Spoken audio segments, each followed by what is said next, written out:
Hello guys, ಹಿಡಿಗೂ ಸ್ವಾಗತ. Kaushik update YouTube ಚಾನಲ್ಗೆ. ಇವತ್ತಿನ ಒಂದು ವಿಡಿಯೋದಲ್ಲಿ ಸೆಕೆಂಡ್ ಪಿ ಸಿ ವಿದ್ಯಾರ್ಥಿಗಳು ಬಂದ್ಬಿಟ್ಟು ಇವತ್ತು ರಿಸಲ್ಟ್ ಬರುತ್ತಾ ಇಲ್ವಾ, ಇಲ್ಲ ನಾಳೆ ಕನ್ಫರ್ಮ್ ಡೇಟ್ ಅಂತ ಇವತ್ತಿನ ಒಂದು ವಿಡಿಯೋದಲ್ಲಿ ತಿಳಿಸ್ಕೊಡ್ತೀನಿ. ಮತ್ತು ಎಕ್ಸಾಮ್ ರಿಸಲ್ಟ್ನ ಹೇಗೆ ಚೆಕ್ ಮಾಡೋದು ಅಂತ ಇವತ್ತಿನ ಒಂದು ವಿಡಿಯೋದಲ್ಲಿ ಎಲ್ಲ ಪೂರ್ತಿ ತಿಳಿಸ್ಕೊಡ್ತೀನಿ.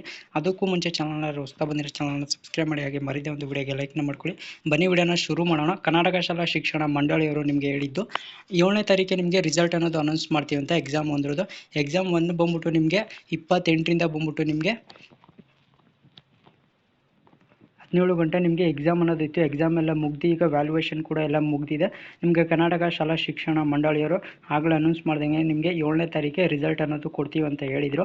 ಈಗ ಕರ್ನಾಟಕ ಶಾಲಾ ಶಿಕ್ಷಣ ಮಂಡಳಿಯವರು ಪ್ರೆಸ್ ಮೀಟು ನಿಮಗೆ ರಿಸಲ್ಟು ಒಂದಿನ ಕೊಡೋ ಮುಂಚೆನೇ ನಿಮಗೆ ಈಗ ರಿಸಲ್ಟು ಇವತ್ತು ನಿಮಗೆ ಅನೌನ್ಸ್ನ ಮಾಡ್ತೀವಿ ಅಂದರೆ ಸೊ ಅದ್ರ ಹಿಂದೂ ದಿವಸ ನಿಮಗೆ ಕರ್ನಾಟಕ ಶಾಲಾ ಅಫಿಷಿಯಲ್ ಬೋರ್ಡಲ್ಲಿ ಇಲ್ಲ ಪ್ರೆಸ್ ಮೀಟಾಗಿ ಕರೆದ್ಬಿಟ್ಟು ಶಿಕ್ಷಣ ಸಚಿವರಾದಂಥ ಮಧು ಬಂಗಾರಪ್ಪನವರು ಈ ಒಂದು ಡೇಟ್ಗೆ ನಿಮಗೆ ರಿಸಲ್ಟ್ನ ಕೊಡ್ತೀವಿ ಅಂತ ಹೇಳ್ತಾರೆ. ಇಲ್ಲಾಂದರೆ ವೆಬ್ಸೈಟಲ್ಲಿ ಬಿಡ್ತಾರೆ. ಅವ್ರದ್ದೇ ಅಫಿಷಿಯಲ್ ವೆಬ್ಸೈಟ್ ಇದೆ, ಅಲ್ಲಿ ಬಿಡ್ತಾರೆ. ನಿಮಗೆ ಈ ಒಂದು ಡೇಟ್ಗೆ ರಿಸಲ್ಟ್ನ ಕೊಡ್ತೀವಿ, ಇಷ್ಟು ಗಂಟೆಗೆ ಕೊಡ್ತೀವಿ ಅಂತ ಅವರೇ ಅನೌನ್ಸ್ ಮಾಡ್ತಾರೆ. ಇಲ್ಲಿ ನೋಡೋದಾದರೆ ಸೊ ವೆಬ್ಸೈಟಲ್ಲಿ ಕೂಡ ಮತ್ತು ಯಾವುದೇ ಪ್ರೆಸ್ ಮೀಟಲ್ಲಿ ಕೂಡ ಹೇಳಿಲ್ಲ ನಾವು ನಿಮಗೆ 7ನೇ ತಾರೀಕಿಗೆ ರಿಸಲ್ಟು ಕೊಡ್ತೀವಿ ಅಂತ. ಅವ್ರು ಹೇಳಿದ್ದೇನಪ್ಪ ಅಂದರೆ 7ನೇ ತಾರೀಕಿಗೆ ಬಂದ್ಬಿಟ್ಟು ನಿಮಗೆ ರಿಸಲ್ಟ್ನ ಕೊಡ್ತೀವಿ ಅಂತ.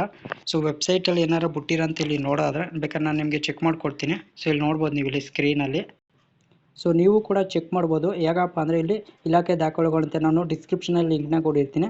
ಸೊ ನೀವು ಕ್ಲಿಕ್ ಮಾಡಿದ ತಕ್ಷಣ ನಿಮಗೆ ಈ ರೀತಿ ಒಂದು ಇಂಟರ್ಫೇಸ್ ಓಪನ್ ಆಗುತ್ತೆ. ಇಲ್ಲಿ PUC ಅಂತ ಇದೆಯಲ್ಲ ಇದ್ರ ಮೇಲೆ ಕ್ಲಿಕ್ ಮಾಡ್ಕೊಳ್ಳಿ. ಮತ್ತು ಇಲ್ಲಿ ಸುತ್ತೋಲೆಗಳು ಅಂತ ಇದೆಯಲ್ಲ ಇದ್ರ ಮೇಲೆ ಕ್ಲಿಕ್ ಮಾಡ್ಕೊಳ್ಳಿ.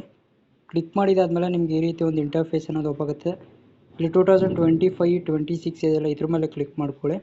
ಕ್ಲಿಕ್ ಮಾಡಿದಾದ್ಮೇಲೆ ನೀವು ಇಲ್ಲಿ ನೋಡ್ಬೋದು 14/3/2026ಕ್ಕೆ ಬಂದ್ಬಿಟ್ಟು ನಿಮಗೆ ಈ ಒಂದು ಏನು 2026 ದ್ವಿತೀಯ PUC ಪರೀಕ್ಷೆ 1ರ ಮಾದರಿ ಉತ್ತರಗಳ ಆಕ್ಷೇಪಣಾ ಕೃತ್ಯ ಸುತ್ತೋಲೆ ಅಂತ ಇದೆಯಲ್ಲ ಸೊ ಇದ್ರ ಮೇಲೆ ನಿಮಗೆ ಅನೌನ್ಸ್ನ ಮಾಡ್ತಾರೆ. ಇಲ್ಲೇ ನಿಮಗೆ ಅನೌನ್ಸ್ನ ಮಾಡ್ತಾರೆ. ಏನಾರ ನಿಮಗೆ ನಾಳೆಗೆ ರಿಸಲ್ಟ್ ಕೊಡ್ತೀವಿ ಅಂದರೆ ಇಲ್ಲೇ ಕೂಡ ನಿಮಗೆ ಸೊ ಅವರೇ ಕೂಡ ಇಲ್ಲಿ ಅನೌನ್ಸ್ನ ಮಾಡ್ತಾರೆ. ನಿಮಗೆ ನಾಳೆ ಅಂದರೆ 7ನೇ ತಾರೀಕಿಗೆ ಬಂದ್ಬಿಟ್ಟು ಇಷ್ಟು ಗಂಟೆಗೆ ನಿಮಗೆ ರಿಸಲ್ಟ್ ಅನ್ನೋದು ಕೊಡ್ತೀವಿ ಅಂತ ಅವರೇ ಕೂಡ ಈ ಒಂದು ವೆಬ್ಸೈಟಲ್ಲಿ ನೀವು ರಿಸಲ್ಟ್ನ ನೋಡ್ಬೋದು ಅಂತ ಹೇಳ್ತಾರೆ.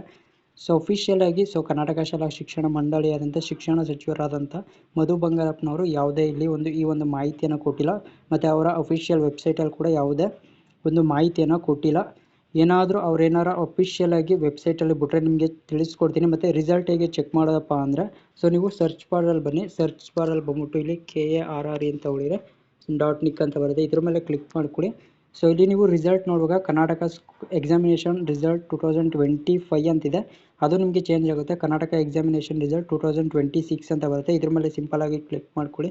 ಕ್ಲಿಕ್ ಮಾಡಿದಾದ್ರೆ ನಿಮಗೆ ಈ ರೀತಿ ಒಂದು ಇಂಟರ್ಫೇಸ್ ಅನ್ನೋದು ಓಪನ್ ಆಗುತ್ತೆ. ಇಲ್ಲಿ ನೋಡಿ SLC ಇದು ಬಂದ್ಬಿಟ್ಟು 2025 ಆಗಿರುತ್ತೆ. ಇಲ್ಲಿ ನೋಡ್ಬೋದು ನೀವು ಇಲ್ಲಿ ಸೊ ತೋರಿಸ್ಕೊಡ್ತೀನಿ. ಇದು ಬಂದ್ಬಿಟ್ಟು ನಿಮಗೆ ಸೊ ಇಲ್ಲಿ ಏನು ಬರುತ್ತಪ್ಪ ಅಂದರೆ ಈಗ ಬಂದ್ಬಿಟ್ಟು ನಿಮಗೆ 2025 ದ್ವಿತೀಯ PUC ಪರೀಕ್ಷೆ 2ರ ಫಲಿತಾಂಶ ಪ್ರಕಟಣೆ ಅಂತ ಇದೆ. ಇದು ನಿಮಗೆ ಚೇಂಜ್ ಆಗುತ್ತೆ. ಏನಪ್ಪ ಬರ್ತದೆ ಅಂದರೆ ಇಲ್ಲಿ ಬಂದ್ಬಿಟ್ಟು ನಿಮಗೆ 2026 ದ್ವಿತೀಯ PUC ಪರೀಕ್ಷೆ 1ರ ಫಲಿತಾಂಶ ಪ್ರಕಟಣೆ. ಸೊ ಡೇಟ್ ಕೂಡ ಚೇಂಜ್ ಆಗುತ್ತೆ. ಇಲ್ಲಿ ಡೇಟ್ ಬಂದ್ಬಿಟ್ಟು ನಿಮಗೆ 16/5/2025 ಈ ಡೇಟ್ ಕೂಡ ಚೇಂಜ್ ಆಗುತ್ತೆ. ರಿಸಲ್ಟ್ ಡೇಟ್ ಯಾವಾಗ ಅನೌನ್ಸ್ ಆಗುತ್ತೆ ಸೊ ನಾಳೆ ಏನಾರು ರಿಸಲ್ಟ್ ಡೇಟು ಅನೌನ್ಸ್ ಆಯಿತಪ್ಪ ಅಂದರೆ 7/5/26 ಅಂತ ಬರುತ್ತೆ.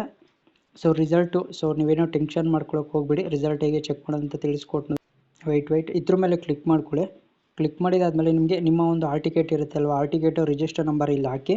ಮತ್ತು ಸಬ್ಜೆಕ್ಟ್ ಕಾಂಬಿನೇಷನ್ ಇದೆ. ನೀವು ಆರ್ಟ್ಸ್ ಆಗಿದ್ರೆ ಆರ್ಟ್ಸ್ ಹಾಕೊಳ್ಳಿ, ಸೈನ್ಸ್ ಆಗಿರೋರು ಸೈನ್ಸು, ಮತ್ತು ಆರ್ಟ್ಸು ಕಾಮರ್ಸ್ ಆಗಿರೋರು ಕಾಮರ್ಸ್ ಹಾಕೊಂಡು ಸೊ ಇಲ್ಲಿ ಸಬ್ಮಿಟ್ ಮೇಲೆ ಕ್ಲಿಕ್ ಮಾಡಿದ್ರೆ ನಿಮ್ಮ ಒಂದು ರಿಸಲ್ಟು ತೋರಿಸುತ್ತೆ ನೀವು ಪಾಸ್ ಆಫ್ ಫೇಲ್ ಅಂತ. ಮತ್ತು ಸುಮಾರು ಜನ ಸೊ ಟೆನ್ಷನ್ ಮಾಡ್ಕೊಂಡಿರ್ತೀರ ನನ್ನ NC ಅಂತ ಬಂದರೆ ಏನು ಮಾಡಬೇಕು. ಸೊ ಅದಕ್ಕೆಲ್ಲ ಟೆನ್ಷನ್ ಮಾಡ್ಕೊಳಕ್ಕೆ ಹೋಗ್ಬಿಡಿ. ಎಕ್ಸಾಮ್ 2 ಕೂಡ ಇರುತ್ತೆ, ಎಕ್ಸಾಮ್ 3 ಕೂಡ ಇರುತ್ತೆ. ಆರಾಮಾಗಿ ಎಕ್ಸಾಮ್ನ ಬರ್ಬಿಟ್ಟು ನೀವು ಪಾಸ್ ಆಗ್ಬೋದು. ಏನಾರ ಡೌಟ್ ಇತ್ತು ಅಂದರೆ ಕಮೆಂಟ್ ಸೆಕ್ಷನ್ ತಿಳಿಸಿ, ರಿಪ್ಲೈನ ಮಾಡ್ಕೊಡ್ತೀನಿ. ಮತ್ತು ಗ್ರೇಸ್ ಮಾರ್ಕ್ಸ್ ಬಗ್ಗೆ ನಾನು ಆಗಲೇ ವಿಡಿಯೋ ಮಾಡಿ ಹಾಕಿದ್ದೀನಿ. ಸೊ ಚಾನಲ್ ಇರುತ್ತೆ, ಹೋಗಿ ವಿಸಿಟ್ ಮಾಡಿ ಸೊ ನೋಡ್ಕೊಳ್ಬೋದು. ಮತ್ತು ಐ ಕಾರ್ಡ್ ಕೂಡ ಆಗಿರ್ತೀನಿ. ಸೊ ಡಿಸ್ಕ್ರಿಪ್ಷನ್ ಮತ್ತು ಕಮೆಂಟ್ ಸೆಕ್ಷನ್ ಕೂಡ ಪಿನ್ ಮಾಡಿರ್ತೀನಿ, ಹೋಗಿ ಚೆಕ್ ಮಾಡಿ. ವೆಬ್ಸೈಟ್ ಲಿಂಕ್ನ ನಾನು ಡಿಸ್ಕ್ರಿಪ್ಷನಲ್ಲಿ ಕೊಟ್ಟಿರ್ತೀನಿ, ಚೆಕ್ ಮಾಡಿ. KARRE ರಿಸಲ್ಟಿಂದ ಆ ಒಂದು ಲಿಂಕ್ನ ನೀವು ಕ್ಲಿಕ್ ಮಾಡಿದ್ರೆ ಡೈರೆಕ್ಟ್ ನಿಮಗೆ ಈ ರೀತಿ ಒಂದು ಇಂಟರ್ಫೇಸ್ ಓಪನ್ ಆಗುತ್ತೆ. ನಾನು ಆಗಲೇ ಹೇಳ್ದಂಗೆ ನೀವು ರಿಸಲ್ಟ್ನ ಚೆಕ್ ಮಾಡ್ಕೊಳ್ಬೋದು. ಸೊ ಇವತ್ತು ಸಂಜೆ ಸೊ ನಿಮಗೆ ರಿಸಲ್ಟು ಕನ್ಫರ್ಮ್ ಇಲ್ಲ ಇವತ್ತು ಬಂದ್ಬಿಟ್ಟು.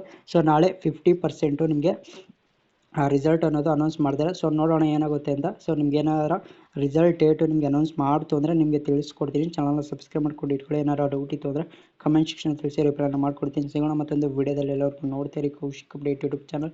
So thank you for watching.